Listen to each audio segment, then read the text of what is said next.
आते हैं। आइए, आइए, मैं जानता था तुम आओगे। दोनों अंदर जाते हैं। भोला राम बीमार होने के कारण फलों की चाट खा रहा था। आंखों में गहराई और चेहरे पर गंभीरता। कल रात के बाद हमें लगा कि आप कुछ जानते हो। जो रास्ता तुमने चुना था, वो सिर्फ रास्ता नहीं था, वो उसकी सीमा है। सीमा पार करने वाला कोई भी आदमी अगर डर गया, तो वो उसके लिए खेल बन जाता है। लेकिन वो कौन है? भोला राम कुछ पल के लिए खामोश रहता है और फिर धीमी आवाज में बताना शुरू करता है। बहुत साल पहले इस गांव में एक औरत रहती थी, जिसका नाम कमला था। कमला के पति की मौत खेत में काम करते समय हुई थी और गांव वालों ने बिना सबूत के ही उस पर आरोप लगा दिया कि उसने काला जादू किया है और उसे पेड़ से बांधकर जिंदा जला दिया। मरने से पहले उसने कहा था कि तुम सबको मेरी चीखें याद रहेगी और लौटूंगी। तुम्हारे बच्चों को लेने उसके बाद हर एक साल में कोई ना कोई उसे रास्ते पर गायब हो जाता है, और जो बचकर आ जाते हैं उनके पीछे वह तब तक आती है जब तक वह अपनी आत्मा को उनके डर से तृप्त न कर ले या उन्हें भी अपने साथ न ले जाए। तो अब हम क्या करें? रात होते ही अपने घर से बाहर मत निकलना और खिड़की दरवाजा सब बंद रखना।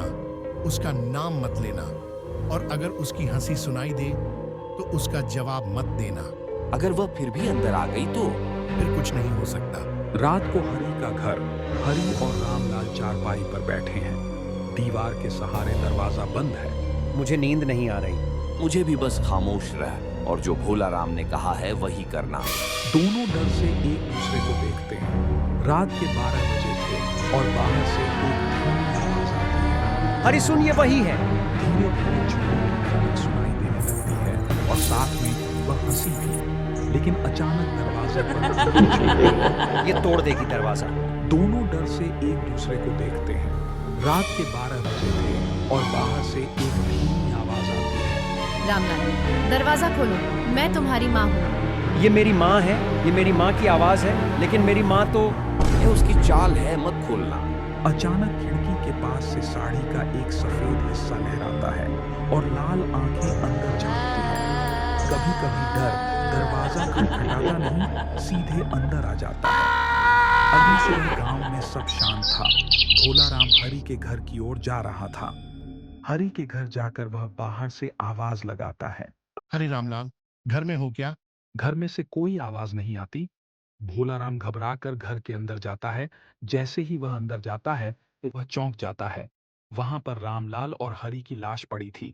रामलाल और हरी, दो ऐसे लोग जो गांव की आखिरी उम्मीद थे, वह अब इस दुनिया में नहीं रहे। उनकी मौत ने पूरे गांव को और गहरी अंधेरे में धकेल दिया। उस रात के बाद से हर गली, हर घर और हर इंसान पर मौत का साया मंडराने लगा।